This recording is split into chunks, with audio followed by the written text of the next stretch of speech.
Media.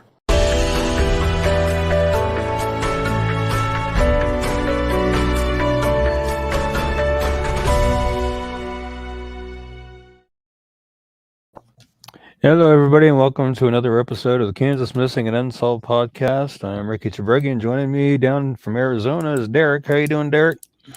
Tired, buddy. But ready to find some people, man. Ready to find some people. Yep, me too. It's been a day. I've been sitting here at my desk most of the day trying to get some stuff done, and it's been a battle of staying awake. You know, days off seem like great, but usually on my days off, I don't do anything, and I get bored. Yeah. I did finally get up and do some vacuuming and stuff like that. So that's boring. I was kind of productive today, a little bit, not much, but a little. Yeah. All right. How you doing, Rod? How you doing, Kelsey? How you doing, Roxanne? Awesome. Let us know where y'all are watching from. Kind of keep up with that. It's fun to do every week. Yeah. See where this thing's going out. Mondi says, "Hello, Ricky. You both having a great night?" Yep. So far. Fort Scott with Dottie. Alicia. Yeah. Spent my day watching the Back to the Future trilogy. Altamont. I never heard of that. Haven't either. Hey, Candace. And we got Candace, are we related? Hey, another Relaford. I don't see many Relafords around, you know. So maybe me and Candace are related. That's cool. We got Dodge City. Yep. Winter. Junction City, Parsons, Carbondale, Ottawa, Wichita, Kansas City, Lawrence, Southeast Oklahoma. They're from everywhere tonight, Ricky. Yep. That's cool. I like it.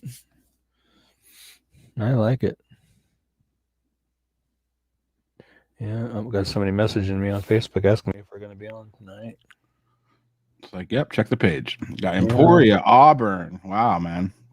That's awesome. I'm replying on right now. We got Natoma. I never heard of Natoma. Onaga. OP. Overland Park, I'm guessing. Onaga. Yeah, I never heard of a lot of these towns, man, and I'm from Kansas. OP would be Overland Park, I'm sure. That's what I think. That's what I think that is. Seneca. Nice. Leavenworth. That's where the big prison is, right? The military prison. Yeah. Yep. The federal prison, yeah. Hayes, Kansas. Hayes. Lori Hayes in Hayes, Kansas. It's her city. Yeah. She owns the place. That's awesome. Was it named after you, Lori? We got Manhattan Gang in the house. Gage, Oklahoma. T-Town, Kansas. Nice. Well, guys, we got a show for you tonight for sure. As always, please share the show to people, like-minded people like us who like to try to help solve some problems. Share us in groups, and we want to thank everybody for sharing the flyers every week. Those flyers get shared out so many times. Thanks to everybody who's sharing these flyers that Ricky's producing and putting out into the world, helping to find people that are missing. Colorado City, Texas, Victoria. I'm thinking that's Victoria, either Kansas or Texas. The Grace Doe you mentioned last week was also talked about in our local group chat. Oh, wow. Wow, cool. Spreading the word. Everybody's talking about the same stuff. Yeah, definitely. Sure. That's awesome. Yeah, that's crazy. All right, well, we're going to go ahead and get into some cases as we got a few more. Oh, Rose Hill. That's where my wife's late mother is from, Rose Hill. She was Victoria, Kansas is what Jason says. I know of Victoria, Texas. I talked to a friend from Victoria, Texas the other day. That's why I was thinking about Victoria, Texas. But we're going to go ahead and get into some cases here. Again, we want to thank everybody for stopping by. This is a Sammy great. says hi. Sammy is here saying hi. My dogs will be here in a little bit. You're watching Kansas Missing and Unsolved. We'll be right back with our caseload for this week. If you or someone you know is a victim of human trafficking, call the National Human Trafficking Hotline at 1-888-373-7888. All right, we're going to start off with Angela Marie Hammond. This is one I just got done today. Missing from Clinton, Missouri, missing since April 4th, 1991. She was 19 when she went missing. She would now be 50. She is 4'11", weighs between 120 to 140 pounds, brown hair and brown eyes. Angela was talking to her fiance, Rob Schaefer, at a telephone booth in a parking lot outside the Food Barn store in the center of town in the area of Jefferson Street and 2nd Street. Angela told him she was too tired to meet up with them as planned and she would go to their home and take a bath instead.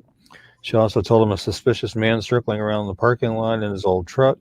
Angela described him as filthy bearded man. She said he parked his truck near the booth and got out of it with a flashlight as if he were looking for something. Suddenly, Schaefer heard Angela scream, then the line went dead. Her car was later found abandoned in the parking lot. Schaefer immediately drove to the phone booth. On the way there, he passed a late 1960s or early 1970 models Ford green Ford F-150 pickup truck and heard Angela scream his name, Rob. Schaefer followed the vehicle for about a mile on 2nd Street and Culvert Drive, but his own car's transmission failed and he had to stop driving. He stated the truck the truck that he saw had a decal on the back of it, and I have a little bit better description than what I used on the flyer. It showed a fish jumping out of water on the back of it. Fish jumping out of the water on the back window, covered the entire back window.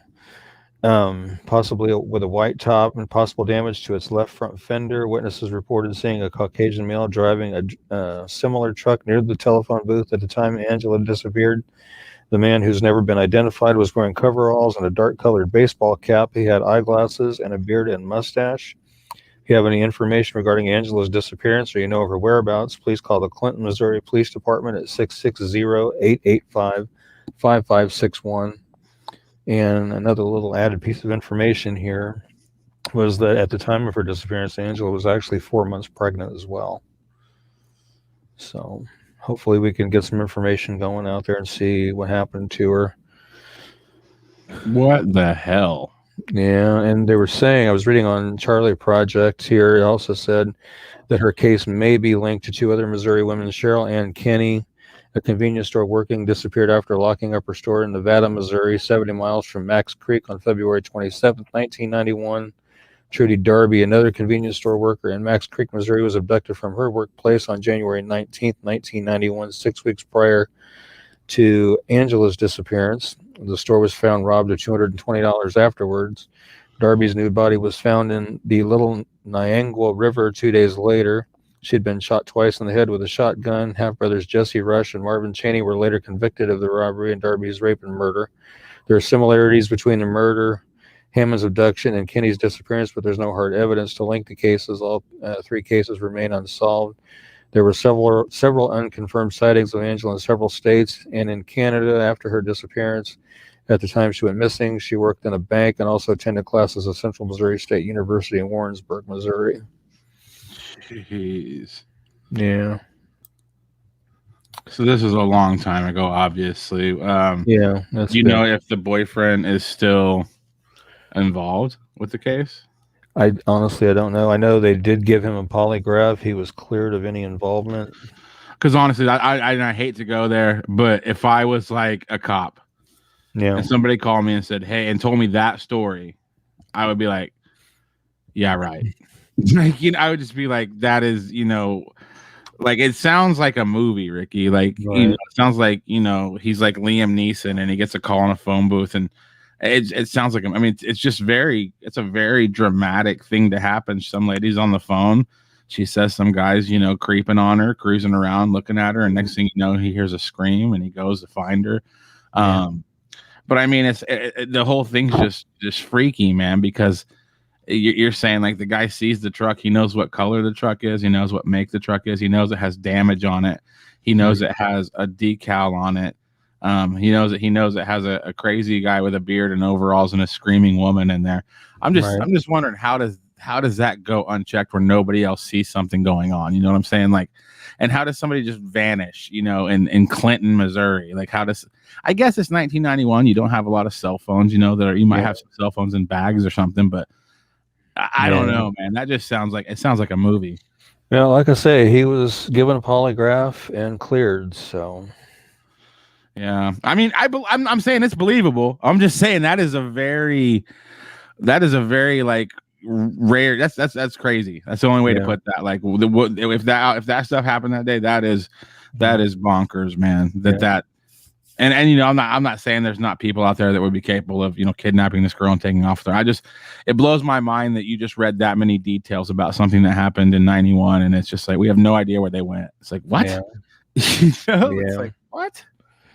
Yeah. I'm gonna say hi to Olathe Hannard. This is a woman that I have known since I was probably about, I want to say about 12 years old. You know Olathe? Yeah. Her family and my family used to get together quite frequently for barbecues, go fishing, stuff like that when we were growing up. Nice. Well, welcome to the show, Olathe. Yep. Well, I'm glad you made that flyer. I'm glad that's a story right there, man. Yeah. And it's a terrifying story. Like if that happened to me and my wife, that would, oh my gosh. Yeah, like I said, hopefully we can get some information generated and some leads generated. And I mean, there's enough information there. Unless this guy just vanished off the face of the earth after he kidnapped her. I mean, I don't know. Yeah. Suspicious. Yes, I agree, Jennifer. Yeah, it is sad. Okay, we've covered these two brothers a couple of times. We don't know, you know, if they're together or not. Sometimes we're gonna go ahead and cover them again. We got some new photos for each of them. Ricky, tell us about the Orpin brothers. Yeah, the photo on the left is the new one for Arian. He's missing from Topeka, Kansas. Been missing since February 8th of 2021. He's 15. He's 5'6" to 5'7" tall. Weighs between 140 and 145 pounds. He's brown hair and hazel eyes. It's believed that Arian is in the North Topeka area, which I've seen a lot of these that are missing from Topeka are believed to be in the North Topeka area. I don't know what that is about that area of town that they gravitate towards, but they seem to do that. If you have any information regarding Arian's disappearance or you know of his whereabouts, please call the Topeka, Kansas Police Department at 785-368-9247 or the KBI at 785-296-4017. And Arian, if you by chance see this or you know somebody tells you about it, you know, give somebody a call, let them know where you're at so they can get you back where you need to be so you can get things taken care of. Yeah, buddy. Not the way to do it, man. You got a long life ahead of you. Yeah. Just grab life by the reins, man, and make it your life. Write your own story. Don't have it written for you, buddy. Yep.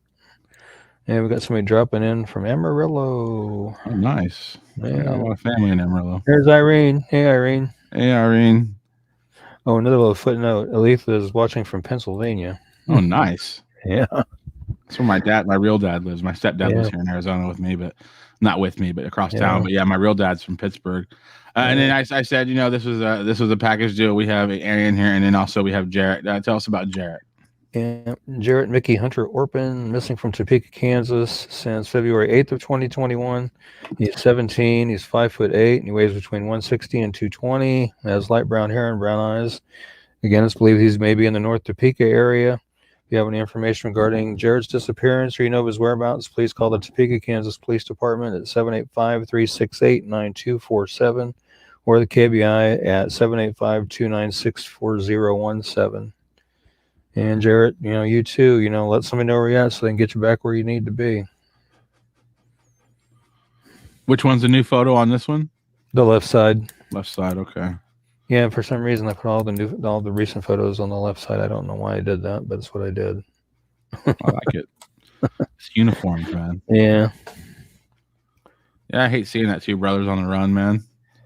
And we got a question here. I have a question about a Topeka, Kansas man that came up missing on April 26, 2018. Do you know anything about that? I know his nickname was Boots. I will have to dig into that one. I am not familiar with him unless I can figure out what his actual name is. Right. I'll have to look and see. I'll see what I can find out. April 26, 2018. Wish we had somebody in the back room tonight that can like sit there and kind of research for us. Yeah, we're looking for a back room producer, folks. If anybody's interested. Anyone else having trouble seeing the info on the flyer due to the subtitles? Yeah. So Facebook's going to put subtitles on it, and I don't know if that's something I don't think we do it, but I think Facebook, you know, for your help, puts the subtitles of the show on the screen. But if you want to see the actual flyers, Linda, every flyer that we cover has been covered this week on Kansas Missing and Unsolved on Facebook. So that's exact. I pull the flyers for the show. They've all been shared within the last 5, 6, 7 days. So if you ever see a flyer on the show and you want to look at it more detailed, just go to the page and you can see it right there. They're all on there. Right. Greetings from Wichita. How you doing, Karen? That's all we can do, Irene. Yep, that's all we can do. One day at a time. I've been thinking about your boy all week. Yeah. Fishy stuff. Yeah, especially after what we were told last week. With that message and everything. That was just crazy. I sent that to a few friends that Snapchat, and they were just like, "That's evil." It is. They're like, that has to be fake. And I was like, no, this is real. They're like, no, that's too evil. My friend Rolando, he's like, that's too evil. Nobody would ever do that. And I was like, that's what happened. Mm-hmm. Yeah. It's gross, man. Somebody thinks that's funny to do. And somebody don't like that at all. Don't like that at all. Tell us about Dietrich Foster. Yep. And I did add some new photos. I added the one on the far left and then the two on the right side. The one in the second one from the left is the one I classically used. Okay. Dietrich Foster went missing from Independence, Kansas on April 12th, 2020. So we're just one day past the 1 year anniversary of his disappearance. He was 37 when he went missing. He's now 38. He is 5'9" tall, weighs 190 pounds. He has black hair and brown eyes.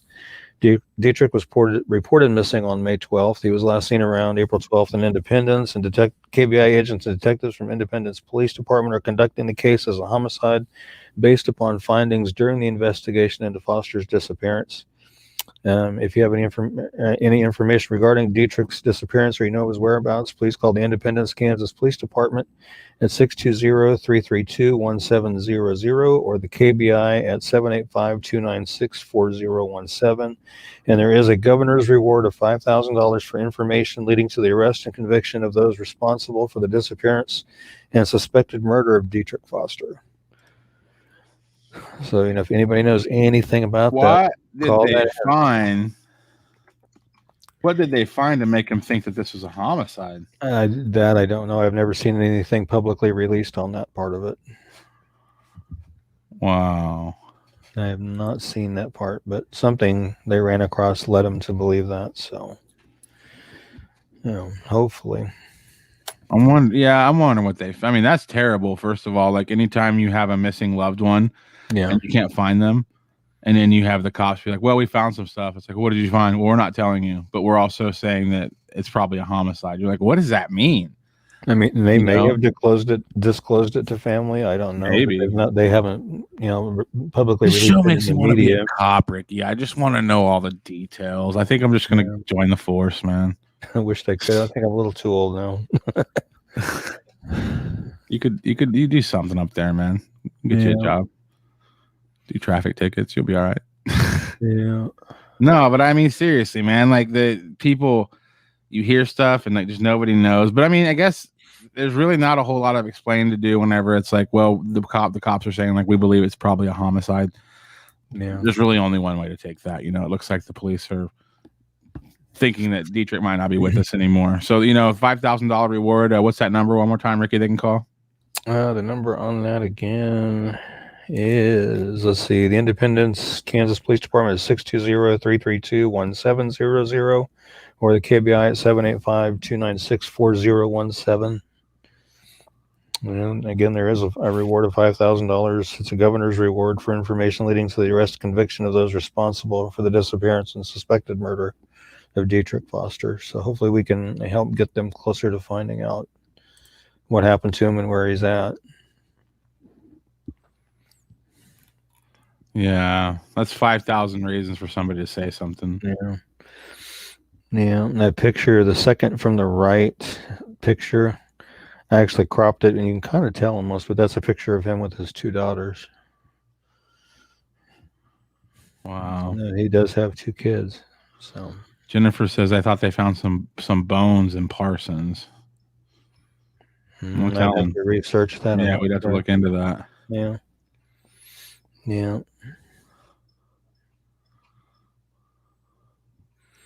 that people yeah, showing Darius. Irene Okay. love. Sarah's saying it was Darius Calvert. Yeah, he was found deceased. Yes. You helped getting my son home. I can't thank you guys enough for what you did. Thanks for doing this. You're saving lives. You are welcome. You are very welcome, Hope. How do you reopen a case? Reopen a closed case that was concluded as an accident to being filed as a cold case instead.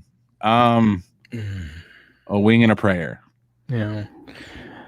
I would say there would have to be some kind of some kind of evidence that would indicate that it was something as opposed to an accident. I would almost say you'd have to get a private investigator involved and have the private investigator look into it and see what they could find. And if they could turn up anything that would suggest anything other than an accident, then have them turn it over to the police department.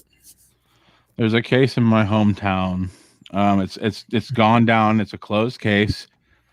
Anybody can contact them and ask them anything. They can give you all the details about it because it's a closed case. But a kid named Ty Markart was hit by something and killed. And this is a small town, and here 25 years later, there's roaring rumors that it was no accident at all. I've talked to, obviously I don't know what happened that night. I wasn't there, but I know that since I grew up there, I knew that a lot of people said that it was no accident. I've talked to the OSBI, and basically they said, in order for a case to go from being an accidental death into a homicide, they use the word astronomical. You have to have an astronomical amount of evidence to overturn something from being. So basically, yeah, and you're gonna have that, Emery. Yeah, you're not, and honestly, it's a lot of it is political. But honestly, the best thing that I can do that tell you to do is to investigate it yourself. That's what we do here. It's like if you feel like something's fishy, investigate it yourself. Ask people questions and stuff, and maybe you can help out with the authorities if you learn anything. But a lot of times when something's listed as an accidental death, it's really hard to get any movement on it being otherwise. Yeah, like I said, either that or enlist the help of a private investigator and see what they can dig up for you. Mm-hmm. But you'd be surprised just calling people. Like I've done it. You just call people and ask questions. You learn a lot about stuff. But it's again, like it's just one of those situations where if it's ruled a certain way, like it's really hard to go back on that. But the good thing about that is, Emery, is whoever you're talking about, if it was ruled an accident, you have access to everything in their case files because it's public knowledge. It's a closed case. Yeah. So if you have questions, Emery, call them, get all those files, and see if it makes sense. That's where I can tell you to start. Yeah. Tell us about this is one we've covered, obviously. Go ahead. I'm saying Emery may have to file a Freedom of Information Act to get it, but she should be able to get it pretty easily since it's been ruled an accident. You should be able to get it. I mean, it's a closed case. Now, if it was an unsolved homicide, good luck. You're not going to get anything.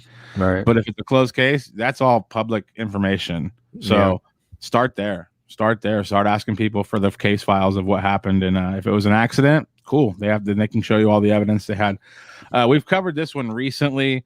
Look, and then if you want to make a service announcement, Ricky shares these flyers, folks, and we're trying our best to help bring people home, to help find people closure, to help bring people home or give people answers. And sometimes people just go ham in these comments and just make like outlandish claims and just say really hurtful things. People, you have to realize, we're going to share flyers, and in fact, we're getting ready to share a flyer for our friend Irene real quick. But when we share Alexander Perez's flyer on Facebook and it gets shared over 150 times, his family sees that. Mm-hmm. His friends see that. So think about that before you go on there making crazy statements that have no backing. You could potentially be hurting people and hurting people badly. So please be cautious of what you say whenever you're commenting on these flyers. Let's be professional. Go ahead, Ricky. Emery was saying, thank you. We come from a family of passed on gifts, so there's a lot of past knowing along with things I won't mention. Thank you guys. I was told I needed a lawyer, but when it happened, I saw the report. No problem. Well, you're very welcome. Yeah. You're very welcome. Hey, Christopher. Good night, or good evening to you too. What's going on, buddy? And who are we covering now? Let's go ahead and color Alexander Perez. Oh, okay, we're going to do Alexander. Irene's here, so let's go ahead and cover it. Okay, and Alexander's missing from Ulysses, Kansas. Been missing since December 1st, 2020. He's 35, 5'11" tall. He weighs 235 pounds. He has black hair, but tends to shave it to where he's almost bald, and brown eyes. Alexander contacted a family member via telephone on December 1st and advised that he'd be coming to their home to do laundry. He never arrived at the family member's home in Ulysses, and he's not been heard from or seen since that time. Alexander had been staying with family and friends prior to his disappearance. It's believed that Alexander may still be in the local Ulysses area, or that he may be in the Garden City, Kansas, or surrounding area. Again, he's 35 years old, 5'11", weighs 235, black hair that he shaved is pretty much bald, and brown eyes. He has a tattoo of a bumblebee on his face underneath his left eye, which you can see in some of the pictures, the best being the black and white one and the one with the red hat on there. And he also has Perez tattooed on one of his arms, and then he has that one right there across his collarbone right there. And if you have any information regarding Alexander's disappearance or you know of his whereabouts, please call the Grant County, Kansas Sheriff's Office at 620-356-3500 or the Ulysses, Kansas Police Department at 620-356-4600 or the KBI at 785-296-4017 and see if we can't keep the heat on and get some information as to what's going on, where he's at, and what happened to him. And last week we covered somebody sent a Snapchat to the family that was just awful. Should we show that on the screen? I would want to take the names off first. No, I don't want to show it. Okay. I mean, it's terrible. I mean, It is. It's cold. I mean, like I'm telling you, I showed some friends and they're just like, there's no way that's real. There's no way anybody would do that. But you know, they're sitting taunting the family on Snapchat. This is getting ugly down there in Ulysses, guys. Like, we really need some answers. We really need some people to talk. Yeah. We really need to find out what's going on with Alexander. You know, this is, you know, we've been covering this since basically this is like our first case of the year, you know, like we've been covering this one since like right before the year started, you know, and here we are going on 4 months and, you know, getting basically like taunted, I guess is the word you would use for it, on Snapchat and social media about, you know, a loved one gone missing and saying terrible, awful things. Yeah. Yeah, it's time to say something. We can't stand for that, folks. If people out there knowingly, you know, are holding back information or know information about this situation with Alexander, and one, they're not talking about it, and two, they're poking fun and launching insults towards the family, we can't stand for that as Kansans, folks. We can't stand for that. It's time for the answers to come out now. We act as people. We say we're going to demand answers here. We're not going to let this get pushed under the rug. I mean, that is disgusting. That is disgusting, folks. I like Monty's comment there. It says empathy goes a long way. Kindness is free. Share it out. I like that. Yeah. And Irene, you're very welcome, Irene. And she's, it was mean, very mean. It was gross, man. Like, yeah, it was. It definitely was. Sorry, my co-host is also upset about this. Happened after my mother's passing, people taunted me, made mom jokes, would rub in Mother's Day extra. It's gross evil, definitely among us. Yep. I agree, Emery. Wow. I agree. It's crazy. Wow. Just crazy. You know, I know the world's an ugly place, man, but I find my sanity in knowing that, you know, most of us, you know, like we have friends, even if it's just people, you know, online, you know. Me and Ricky have never met in person, folks. Did you know that? I have never met Ricky in person. No. And we're buddies. Yep. So it's like, you know, the world's ugly and all this stuff. But I mean, you know, like this connection right here, the beautiful thing about me and Ricky's connection is we're sharing it with 65 people right now. That's awesome. You know, like we're sharing this connection and we're all here a part of this club, you know. Amen to that, Monty. Amen to that. Yeah. And that, terrible stuff. But now we're going to talk about Gina. And I did that little rant earlier to sort of set it up. But go ahead and tell us about Gina Bridget Cyphers. All right. And this is an unsolved homicide. She was 24 years old. She had an infant son.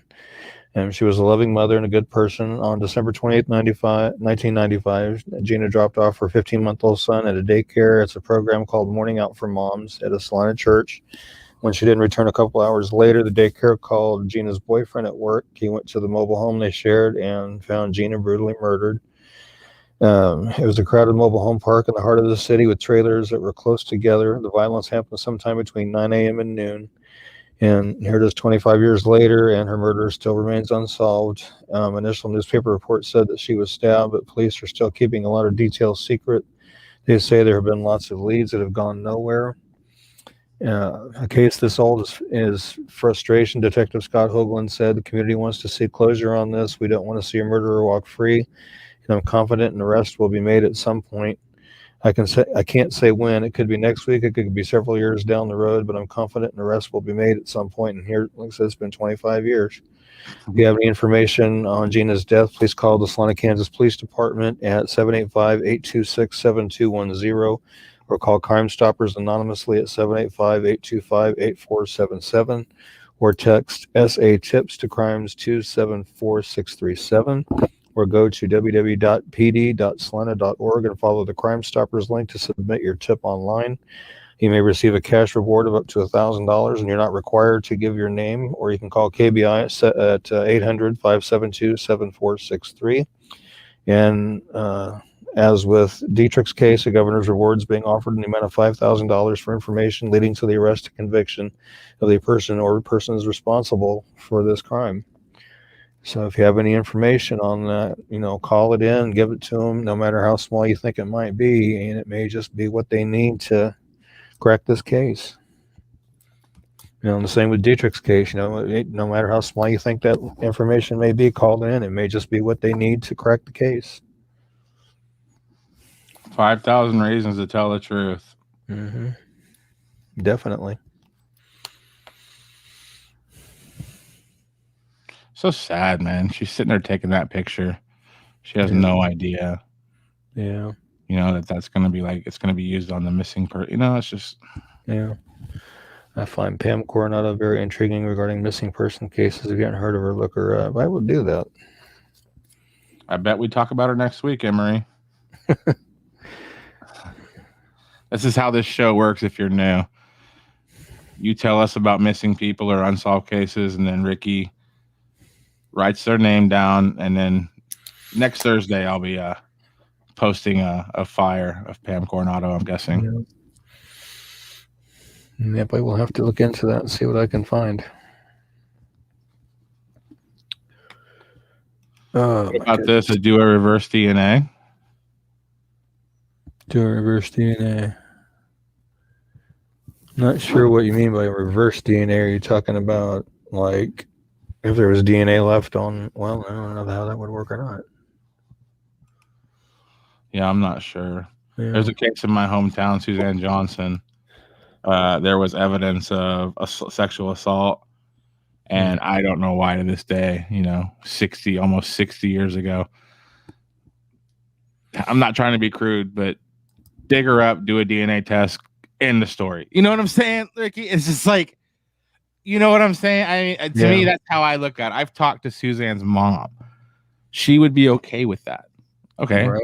Let's get her body out. Let's run any tests, see if there's any DNA, and solve it. End of the story.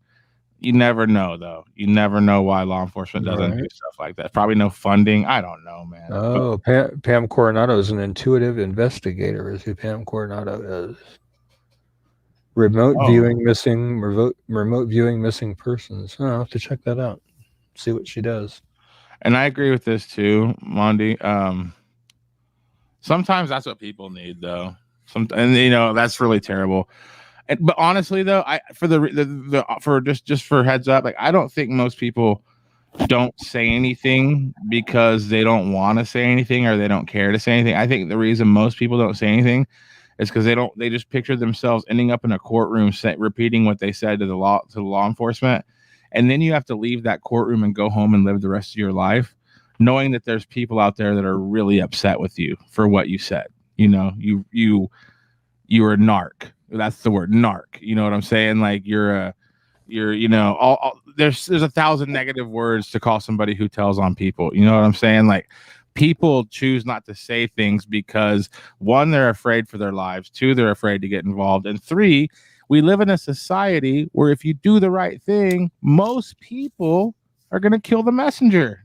you're gonna be a martyr. You know what I'm saying? Like, so the reason when people come up, that's the reason you have like Crime Stoppers, where you can call anonymously. You don't have to deal with any of that stuff. They just want leads. They just want to know where to look. But yeah, I think the money is kind of a good thing though, Mondi, because there are people out there that don't care about cases like this, and the money's going to be the only thing that makes them squeal. And at the end of the day, if it only costs $5,000 to get somebody who isn't that great of a person to be like, okay, I'll tell you what I know. I mean, we can move with investigations and stuff. You got to look. Gina has a family, friends.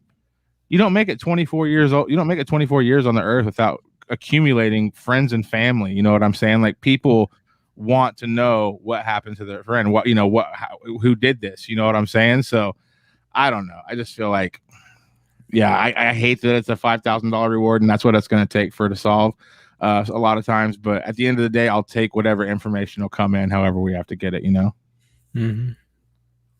Yep. Yep, I'm looking at some other stuff down here. Yeah, Alex LaRussa, from Salina. We've covered him a few times. We actually covered him last week on Thursday. Last Thursday. Yep. Do the right thing. Report what we know. My brother was murdered in November, and we still don't have an arrest. What's your brother's name? I'm sorry to hear about that. Have we covered his case on the show before? Yeah. What's your brother's name? Sorry to hear about that. Yeah, definitely. Do you have any leads? Obviously, if you don't put anything that would hinder your investigation. But feel free to contact us, Sarah, if you want us to help tell your story. We could do it in a controlled environment, so we don't hinder any investigations or anything. But that's terrible, and we'd love to talk to you. And Ricky can help. Do what he does. Yeah. Just do whatever you do out of love, even if it's unknown between you and God at the moment. The Spirit will protect you. Exactly. Yep. Are they still investigating his death? What number do you call? Okay, whose death? Whose death, Sarah? Sarah, go ahead and tell us who you're talking about in the comments. Ricky's doing a little bit of work behind the scenes. I'm going to go ahead and show you our favorite part of the episode we do every week. This is week 52, Located Safe. You're watching Kansas Missing and Unsolved podcast.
All right. Yep. I'd like to see that part of the show myself.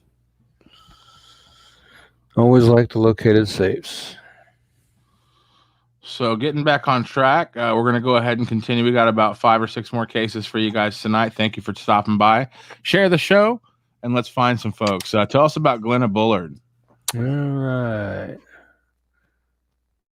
I will do that. Glenna Bullard is missing from Lincoln, Kansas. Been missing since November 1st of 2017. She was 38 when she went missing. She would now be 41. She is 5'6" tall, weighs 180 pounds, brown hair, green eyes. Glenna was last seen in Lincoln on November 1st. She stated she was leaving to go to Texas to be with family members. She has not shown up in Texas and has had no contact with family since that date. At the time of her disappearance, again, she was 38. She would now be 41. She's 5'6" tall, weighs 180 pounds, brown hair and green eyes. Some sources list her as having brown eyes.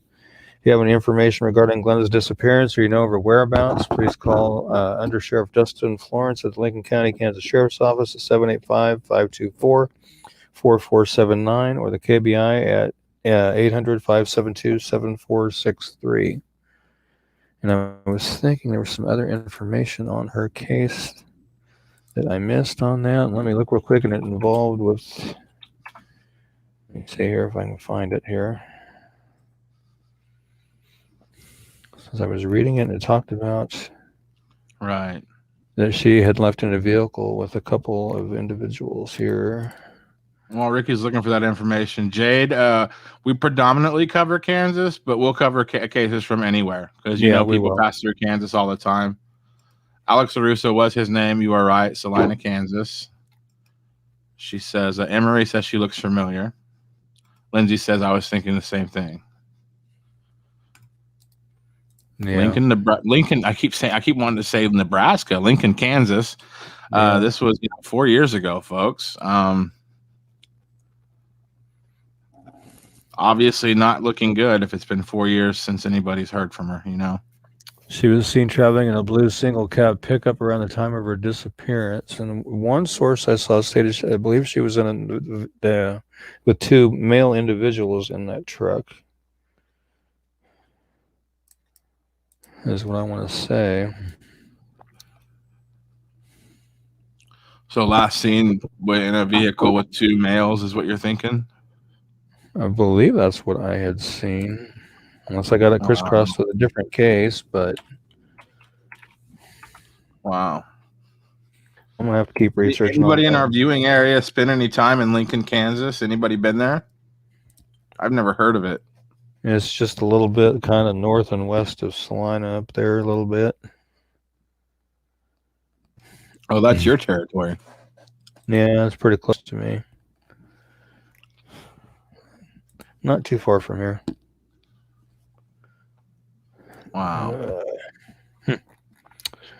Well, I guess I'm going to have to do some more research on that. I hope I didn't get that crisscrossed with another case, but I was thinking I'd seen something about that.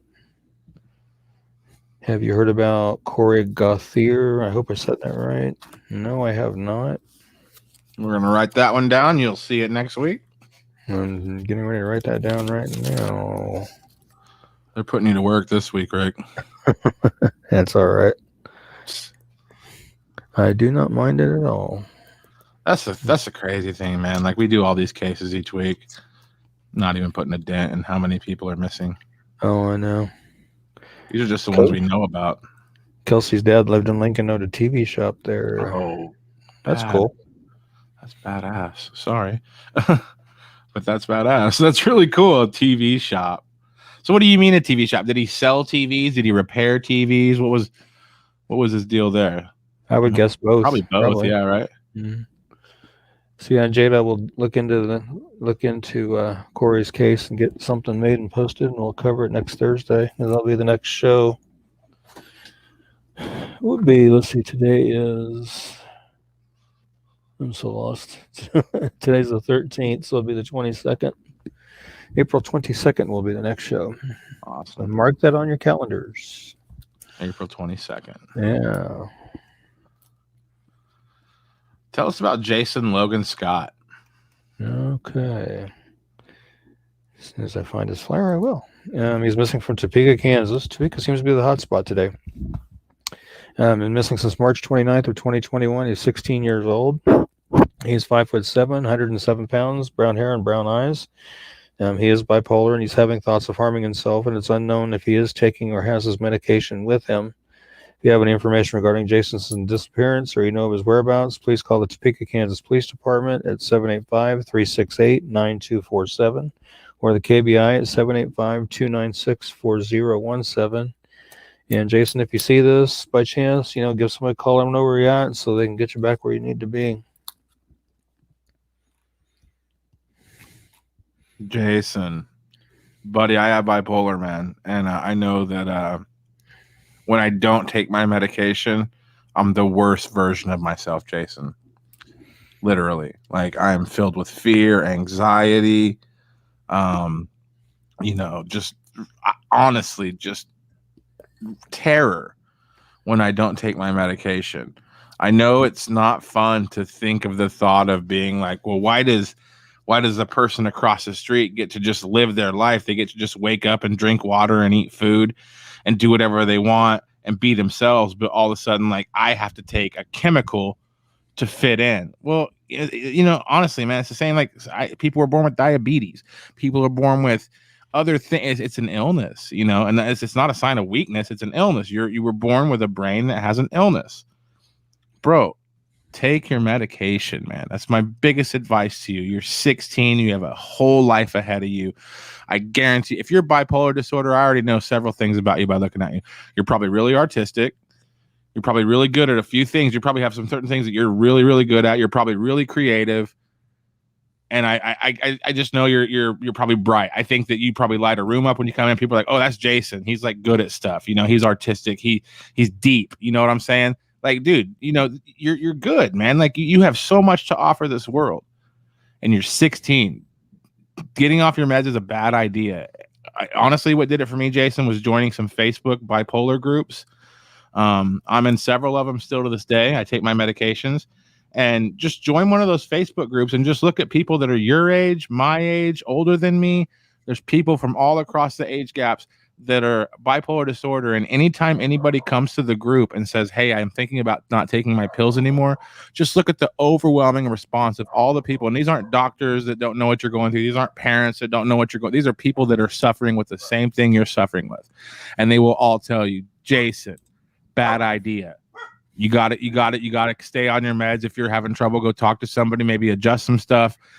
Maybe just start going on walks, maybe get healthier. But dropping all medications at once is a bad idea, Jason. I've done it. It's a bad idea. I'm just saying this stuff. I'm getting deep here a little bit and I'm going to shut up. But I know what you're going through, man. Bipolar disorder, not cool. Not a fun thing to be born with, or however we get it, however it gets into our head. But it's not the end of the world, man. I take my medication every day. I go to work. I work a full-time job. I take care of 2 children. I'm in a marriage that hasn't fallen apart yet in 10 years. I want to pull my hair out all day, Jason. I'm not going to sit here and tell you that life's peachy, but on medication I can manage, and I work my job, and then in my spare time I help my buddy Ricky find people like you who are lost. So there's light at the end of the tunnel. Bipolar disorder is not a death sentence. Go home, take your medication, and live your life, and you're really going to blow people's minds with what you can do with your life. Most definitely. And Kelsey, in response to her dad, says he fixed him. He was a repairman in the Marines. He could fix anything. It was kind of like my dad. He was the proverbial jack of all trades, master of none.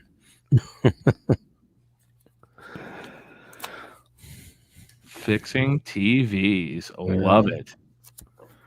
I used to watch my dad tear apart TVs, lawnmowers, washers, dryers, refrigerators, cars, trucks, vans, you name it. He was tearing everything apart. Did he ever put them back together? Oh, yeah. Yeah. He even taught me how to tear down a lawnmower engine when I was like 14. And he passed away a year later. So, yeah, we were talking about that earlier. Please do a story on Taylor Ream. I will do that. Write it down, Ricky. That's one we can definitely look into. I will do that. This next case, Ricky, really unique name, but I'm not even going to attempt to say it, okay? And I hope I can say it. It's really unique. I like it. I was looking at it when I was making, I was thinking Javia Zavarona Stano. I'm hoping I got that right. She's missing from Topeka, Kansas. Been missing since April 6, 2021. She's 17. 5'6" tall, 120 pounds, brown hair, brown eyes. If you have any information regarding her disappearance or you know of her whereabouts, please call the Topeka, Kansas Police Department at 785-368-9247 or KBI at 785-296-4017. I wished I had more information on her, but I wasn't able to get much more than what I have there, obviously. So, I mean, I don't know if they still think she's in Topeka or if she tried to make her way out of Topeka or anything like that. So just everybody keep your eyes open everywhere. That's all I can suggest right now until I can find out more. And Javia, if you're by chance seeing this or hear about it or whatever, give somebody a call, let them know where you're at so they can get you back where you need to be. Right. I know there's a lot going on out there right now, and it's hard to really wrap your head around everything, but get back to where you need to be and take care of business so you can get through high school, graduate, pursue college, whatever you want to do. Just get back to where you need to be. Yeah. Write your story the way you want to write it. Yeah. Now, we actually covered this case like recently. Yeah, he's the one that I got another picture of today. Okay. Let's go ahead and pull this one up. And again, it's the photo on the left. I love how, it's a sign. I don't like that this kid's missing, but it's a sign of the times. This last, since 2020, you start seeing people's pictures with masks on. It's like, oh yeah, people went missing during a pandemic. Yeah. Yep, Jeremy Veal, he went missing from Topeka, Kansas on March 25th of 2021. He's 15. He's 5'5", 185 pounds, dark brown hair and brown eyes. And it's believed that he may be in North Topeka. So keep your eyes open up there in North Topeka. And if you have any information regarding his disappearance, of his whereabouts, please call the Topeka, Kansas Police Department at 785-368-9247 or 785-296-4017. And Jeremy, to you too, if you see this or watching this, let somebody know where you're at so I can get you back to where you need to be. And if there's anybody in Topeka that can kind of enlighten me on what it is about North Topeka that these runaways gravitate to, let me know so I can kind of have a better understanding of it. She says, sign of the times, smiling while going into jail because it's a mess out here. I mean, but it's crazy. You start seeing masks, on like it just now. It's just you see, we have his flyer. He's got a mask on it. It's just like not even a thing. It's like, oh yeah, he's got a mask on. Pandemic, but he does look different in the two photos though. Like it is good. You got that other photo up there because that's. And a lot of it could be too with what camera they're using, how it was printed, all that kind of stuff. So yeah, the multiple photos with the a little bit of a different angle and stuff always helps out. I was telling my nieces this weekend, I was like, you guys don't have any pictures of yourself without filters, and they're like, so. And I was like, so I told their parent, I was like, you need to take a picture of their face while they don't have makeup on and filters. And I was like, I do this show, and it would be really helpful. Nobody has pictures, but that happens. Yeah. Tell us about Jordan Luster. Okay. And while I do that, I sent you a message in our private chat. I don't know if you've seen it, but you might want to check it out. Okay. Yeah. Hey, Jordan Luster is missing from Olathe, Kansas since April 9th of 2021. He's 18 years old. And he is 5'10" to 6 foot tall, weighs between 140 to 170 pounds, and he has black hair and brown eyes. It's believed that he may be in the Lenexa, Kansas area. And footnote on that, on his hair is now, contrary to the two outside pictures, his hair is now cut short to about a 1 inch length, and it's curly, but he wears a beanie most of the time, so his hair stays covered. So keep that in mind. The center two photos are the most recent of him that I was able to get a hold of. If you have any information regarding Jordan's disappearance or of his whereabouts, please call the Olathe, Kansas Police Department at 913-782-0720 or the KBI at 785-296-4017. And see if we can get him located. And Jordan, if you see this by chance, let somebody know where you're at so they can so you can at least let them know you're safe and that you're okay, and so they can get you back to where you need to be and get things taken care of. Yeah. It's only been a couple of days. And again, another mask, Ricky. Yeah. Yep, the one, yeah. Hi, What's up, Kevin. Hosk? That's my buddy from Garden City. Oh, yeah? Yeah, he's a good guy. Cool. Awesome, man. Well, a lot of cases tonight. Yeah. A lot of Topeka. A lot of Topeka. Yeah, that seems to be the hot spot today. Usually it's Wichita, and look, we shifted gears to Topeka today. So, just it's basically like we're just hearing like could possibly be in North Topeka way too much. Yeah, look, so if there's anybody out there that lives in Topeka that can kind of enlighten me on that part of town and why they're gravitating to that part of town to kind of help us understand that a little better. Yeah, we got a few minutes here before we get out of here. Anybody in the Topeka area? Because Ricky's got a good point. Why is everybody hanging out in North Topeka? I've heard some people say it's kind of a rougher part of town. I don't know if there's any truth to that or not. I don't know. But I would like to know. Just for my own, But yeah, it's been a pretty decent show tonight. I think North Topeka is not the best area of town, more crime and such. See, that I've heard somebody else say that before too. Wow.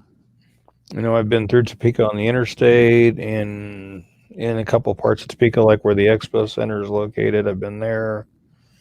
I think that's pretty much it, really. A hotel or two. Ooh. Oops. Look at that. That's not good. No, that gives us some serious insight right there. Sometimes nicknames are there for a reason, I guess. I don't know. I don't know, man. It's every city's got one. It's just a place where I don't know, man. I don't know. Monty's saying there's a lot of that kind of stuff going on in North Topeka too. Yeah. It's the old town. It's the old downtown. Okay. The old downtown. Okay. I mean, I'm in Phoenix, man. There's like certain, it's just like any city, there's like, you go to some parts of Phoenix and it's like $10 million house. You go to certain streets in Phoenix and you see 500, maybe 300 people living in the street. Like I'm not even joking, man. I was doing Uber and I went down this road, literally like 300 people living in the street, Ricky, like just sitting there, beds everywhere in the middle of like on the sides. You couldn't drive down the street. I had to turn around, and there was a lot of drug use. There was a lot of mental illness. But I mean, that exists. Like there's $10 million houses in the city I live in, and there's people right now as we speak laying on a mattress outside. Like I don't know, man. Like we need help. Yeah. We need help. That's what I've been saying. Get a lot of these wealthy people together and have them start chipping in and start taking some of these old office buildings or hotels or malls or stores and renovate them into homeless shelters to help these homeless people get in off the streets, And load that place with psychiatrists. I think a lot of homeless people are just mentally ill, man. Well, I think that, and I think we know with the pandemic, a lot of people were thrust into homelessness because of their employers closing down and having to close down and that kind of thing too.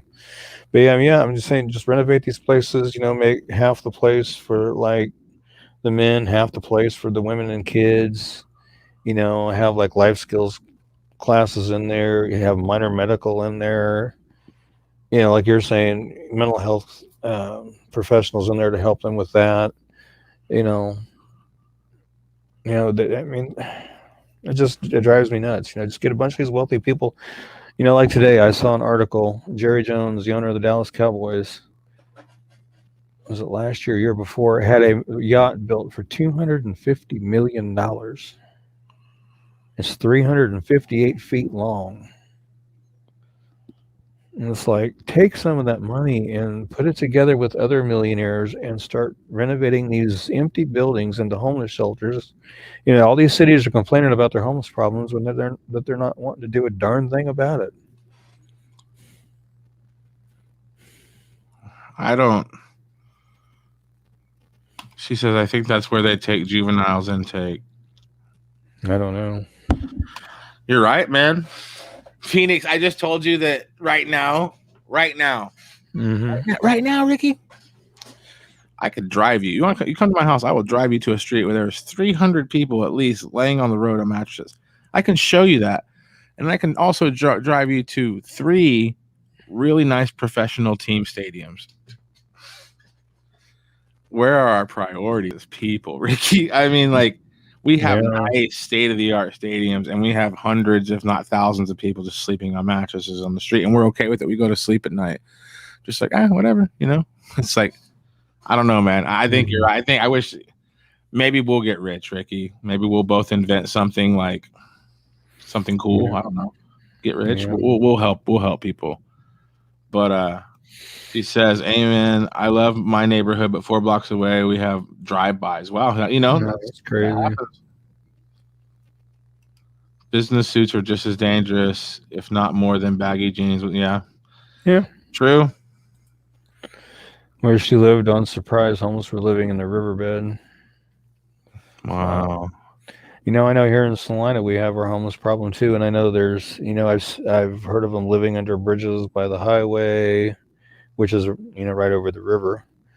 A guy that I worked with, he had went on this little walk over on the kind of the northwest part of town, went through this park and went off the beaten path into this wooded area.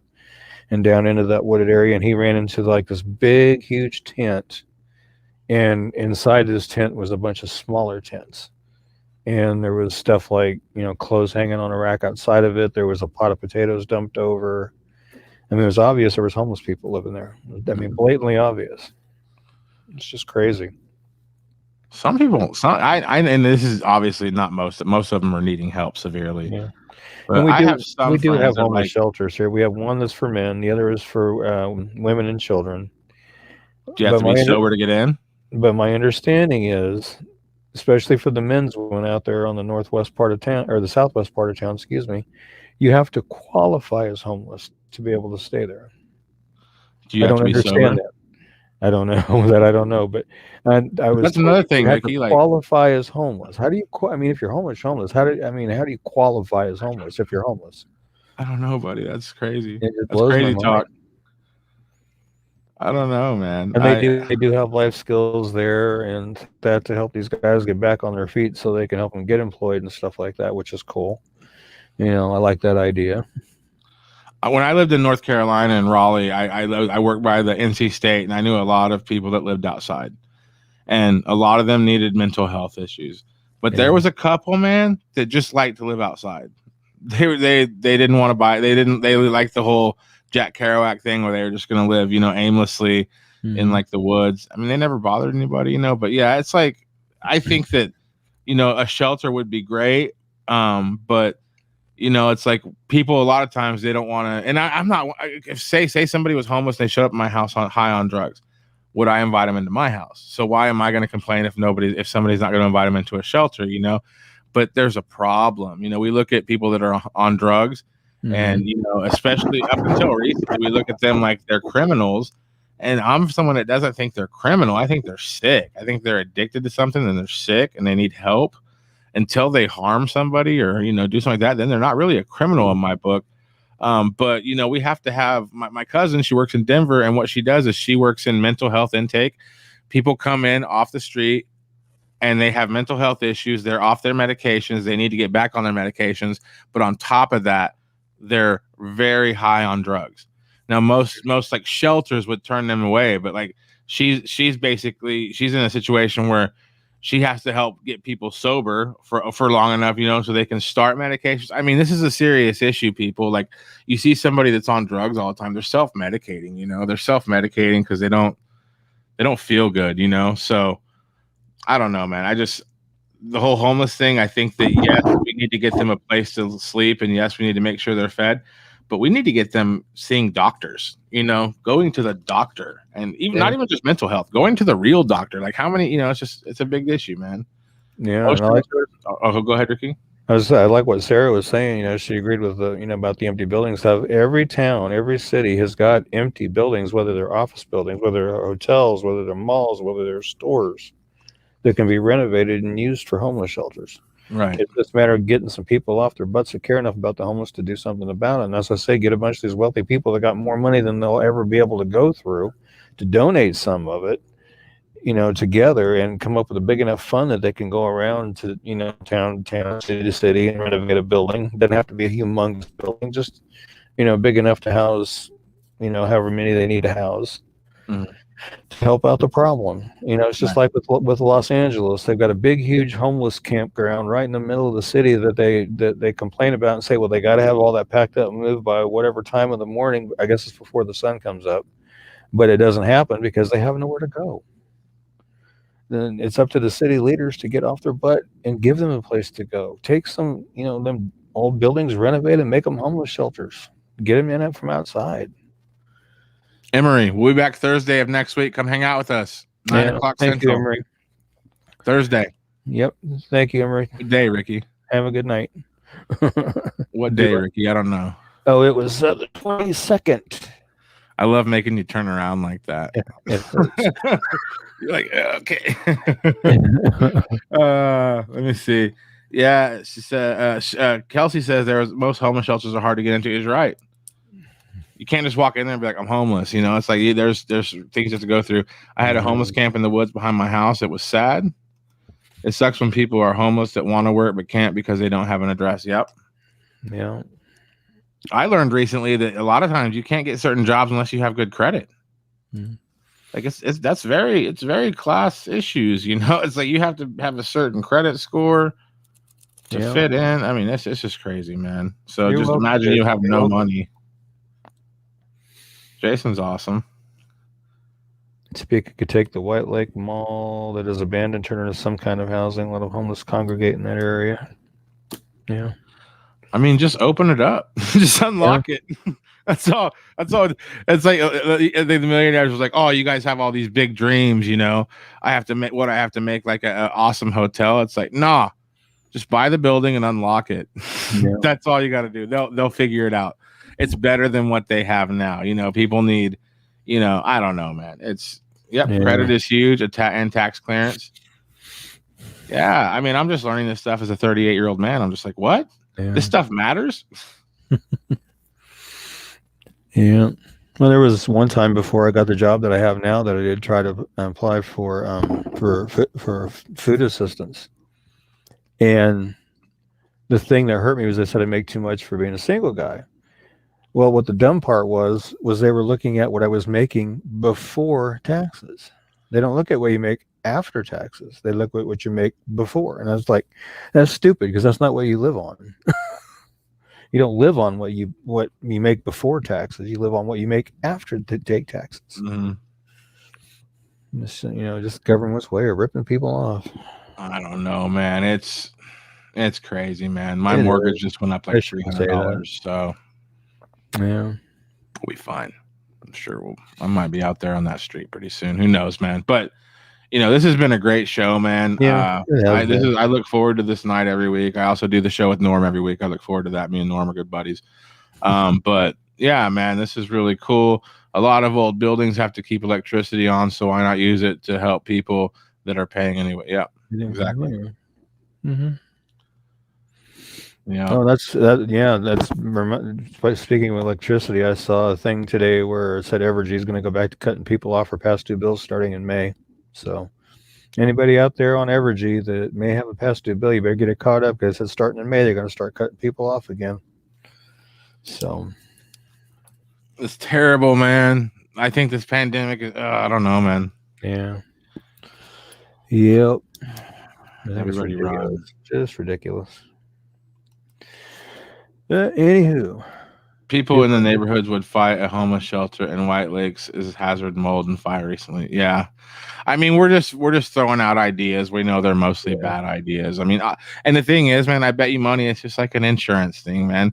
Nobody. I mean, you can't really just open up like, okay, I open up this building. Anybody, if you don't have anywhere to stay, you can come in here and do it. What if somebody gets killed in there? What if like a rape happens? What if something terrible happens in there, and then you're liable because it's your building? I mean, there's a whole lot of reasons, and most of it has to do with legal stuff that nobody's ever saved the homeless, because it's just, I don't know. I think there's just a lot of liability in it. Yeah, probably. Talk about human lives. Yeah.